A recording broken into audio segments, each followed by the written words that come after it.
चर्चा में आ गई थी, सारे एक्सपर्ट्स पिक दे रहे थे। क्या चल रहा है?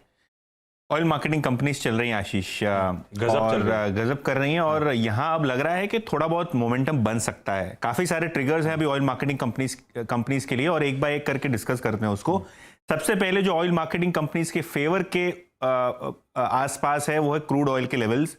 अगर हम देखें तो जून या जुलाई 2022 जब आपको रशिया यूक्रेन वॉर एकदम पीक पे होता हुआ दिखाई दिया, उस लेवल से जो कच्चे तेल की कीमतें हैं, क्रूड ऑयल के दाम है, वो 40% गिरे हैं। तो कहीं ना कहीं ये एक फैक्टर बहुत अहम है ऑयल मार्केटिंग कंपनीज के लिए, क्योंकि पिछले 3-6 महीनों की जो कार्यकाल रहा है, पिछले 2 क्वार्टर्स में, या हमने बड़ा कोई प्राइस रिवीजन देखा नहीं ऑयल मार्केटिंग कंपनीज की वजह से। और जो इन जनरल अंडर रिकवरीज हो रही थी, उसके कारण स्टॉक्स प्रेशर में थे। अब क्योंकि क्रूड के दाम घट गए हैं, अंडर रिकवरीज प्रॉफिटेबल हो रही हैं। इनफैक्ट आज का करंट लेवल जो है क्रूड का लगभग $76 पर बैरल का, इस लेवल पे ऑयल मार्केटिंग कंपनीज लगभग ₹3.5 पर लीटर डीजल का मुनाफा कमाएंगी, जो ₹13.5 नुकसान था पीक के आसपास। तो अब डीजल भी प्रॉफिटेबल हो चुका है। अभी आप 15 दिन रोलिंग भी देख लीजिए, जो जनरली 15 दिन के रोलिंग प्राइसेस भी, तो यहां ₹1.5 फायदा हो रहा है डीजल के बिक्री पे, जो लॉस हो रहा था अभी तक। पेट्रोल पे तो ऑलरेडी 12 से 14 रुपए की रेंज में पैसा बना ही रहे थे ऑयल मार्केटिंग कंपनीज। अब डीजल जो है वो प्रॉफिटेबल हो चुका है। आज प्रभुदास लीलाधर ने पूरे ऑयल मार्केटिंग कंपनीज को अपग्रेड किया है। अगर हम एचपीसीएल की बात करें तो ₹350 का टारगेट रखा है, जो पहले 195 था। बीपीसीएल का ₹420 का टारगेट रखा है, जो पहले ₹260 था।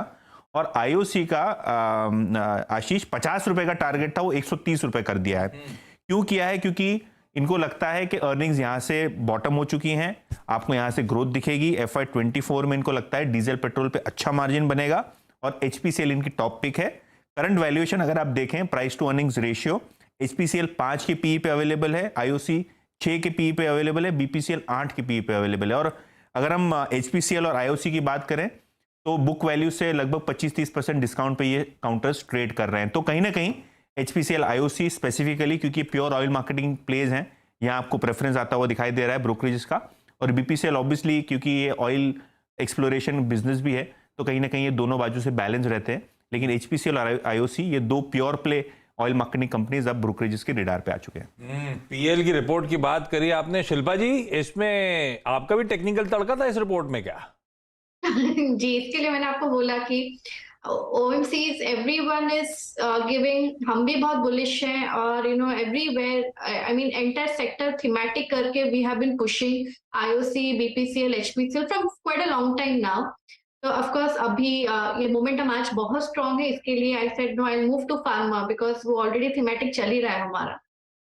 मानस ने बीपीसीएल मेंशन करा कार्यक्रम की शुरुआत में, ओएमसी में सबसे प्रेफर्ड पिक। आप लोग की पीएल में टेक्निकली सबसे प्रेफर्ड बेट कौन सी है शिल्पा जी? HPCL, हिंद पेट्रो में सबसे ज्यादा वी आर बुलिश। क्या टारगेट्स लेके चलें, क्या स्टॉप लॉस लगाएं मैम? हमारा स्टॉप लॉस टेक्निकली 230 पे है, और टारगेट्स 275 से 300 भी आई मीन पोजिशनल है। उसके बाद we are bullish on IOC, stop loss is 72 and we are looking for targets of more than 100 from here. बढ़िया। तो भाई एचपीसीएल पीएल के लिए टेक्निकली सबसे स्वीट स्पॉट में, मानस ने बीपीसीएल को दर्जा दिया ट्रेडिंग के लिए आज से। और मुझे याद पड़ता है अवस्थी साहब ने बीच में ओएमसी, जब हम लोग सुबह टॉप कॉल लेते हैं तो कई बार ओएमसीज के लिए कहा था एक्यूमुलेशन का सही समय है। अवस्थी साहब, क्लाइंट्स तो खुश होंगे बड़े? नहीं, किसी ने भी लिया हो तो उसे खुशी होना चाहिए। अल्टीमेटली तो ये देखिए, हमारे लिए सौभाग्य की बात है कि लोग हमारे बताए हुए रिकमेंडेशन पे पैसा कमाएं, और लोग हमारी बात सुनते हैं, ये भी बहुत बड़ी बात है। तो मैं तो सभी का शुक्रिया अदा ही करूंगा कि थैंक यू। अच्छा चले स्टॉक्स, बट अभी भी मेरे हिसाब से बहुत स्कोप बाकी है। जैसा कि अभी आप प्रभुदास लीलाधर की रिपोर्ट के बारे में भी बात कर रहे थे, तो फेयर वैल्यू से काफी नीचे, और मैं यही मान रहा था कि अगले 6 महीने काफी पॉजिटिव रहने चाहिए स्पेस के लिए, क्योंकि बहुत सारे निगेटिव्स थे, और सारे निगेटिव्स लगभग प्राइस्ड इन थे, वैल्यूएशन बहुत ही कंफर्टेबल थी। तो अब यहाँ से भी अभी भी मुझे लगता है काफी डिसेंट अपसाइड बचनी चाहिए।